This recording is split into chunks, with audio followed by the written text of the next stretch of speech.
Well, we have some imagery to share from earlier coming out of Honduras where we are seeing flooding conditions, just mud slides, debris flow, and heavy rain causing streams, creeks, rivers to overflow their banks. This road just completely covered in water. That's the imagery that we're seeing. And then there you can see on the side there just the amount of water and the force, and it looks like it's really doing damage to that road there.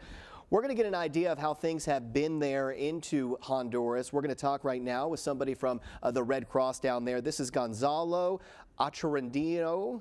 Randino, I believe, is the pronunciation, or I hope I'm close to it. Gonzalo, I just really appreciate you taking the time to join us here. We know that you're down there in Honduras, and we were hoping maybe you could give us some information on how things have been going down there when this major hurricane made landfall late into the night on Monday. I'm sure it was a very scary situation down there in Honduras. Great. Thanks, Patrick. Thanks for the opportunity to share a little bit some information, thoughts from the field. Well, Red Cross has been very active from the beginning because we were monitoring Eta hurricane early November.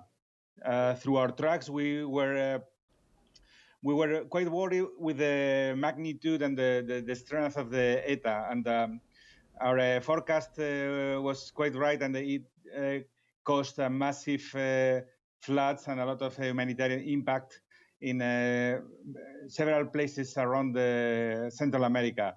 From Panama down to Belize, there have been reports of damages. The countries that have been more affected are Nicaragua, Honduras, and Guatemala as well. After the impact of Eta, we have now Iota. That is another big concern in terms of the humanitarian impact. The Red Cross has mobilized all the resources, all the systems in terms of volunteers, equipment. We are bringing specialized teams from all over the world to respond to this emergency in several countries, especially in Nicaragua, Honduras, and Guatemala. And Gonzalo, you mentioned Eta. That was at the beginning of November. How has the cleanup effort, was it still ongoing as Iota was heading towards the coast? There was still a lot of damage that was left over from Eta, and that was just a few weeks ago when that storm was impacting Central America. Yeah, that's right, Patrick. It has been kind of parallel efforts in terms of first to respond to the impact of Eta, and then to prepare ourselves and to create some contingency plans to face the new impact of Iota. Well, we were focused on awareness to create more, to provide more information to the affected population about the impact of Iota.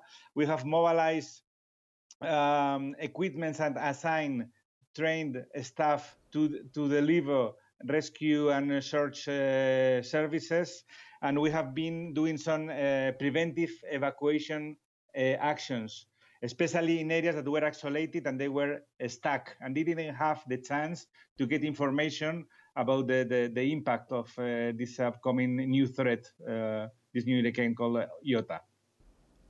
And what can people do to help out with the Red Cross down there? Again, recovering from the impacts of Eta, now we've got Iota, where we're starting to get those impacts, and we're seeing all the damage that's coming out now in the storm is still bringing those impacts, like you said, still not done yet, that the impacts that we're getting there in Central America. What can people maybe who are watching right now, what can they do to help out, maybe to help the people down there that are suffering from the damage from these tropical systems? Well, this is a call for solidarity. American Red Cross has been, I guess, the main player in terms of supporting the region in several disasters and crises. So there are different ways to support. I mean, funds might be the most suitable options to support this response, but people in US can join the American Red Cross as a volunteer and to engage with our colleagues down there in different branches all around the US.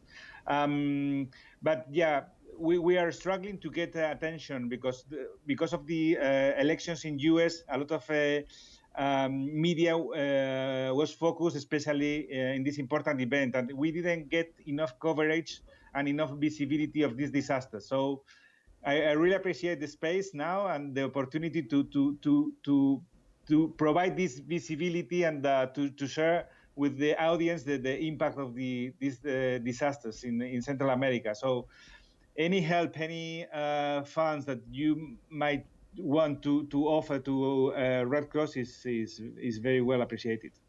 Thanks.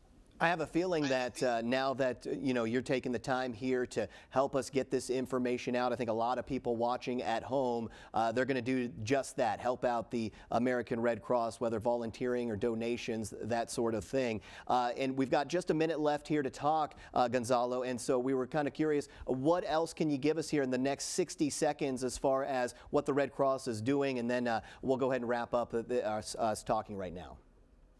Yeah, we are mobilizing, we call it the NFIs, non-food items. There are trucks coming from our hubs in Panama. There are equipments coming from Europe and also from Canada to support on water and sanitation, health, logistics, IT telecom, to set up the operations and to provide support to Honduras Red Cross and the other national societies like Nicaragua Red Cross and the Guatemala Red Cross, because they are the frontliners, they are the volunteers, they are the ones that are facing in the front line the impact and the support to the affected communities. So it's kind of setting up the response system and to provide support to the national societies. Gonzalo, we appreciate you joining us. Thank you so much. Gonzalo Acharandillo from the National Red Cross there in Central America.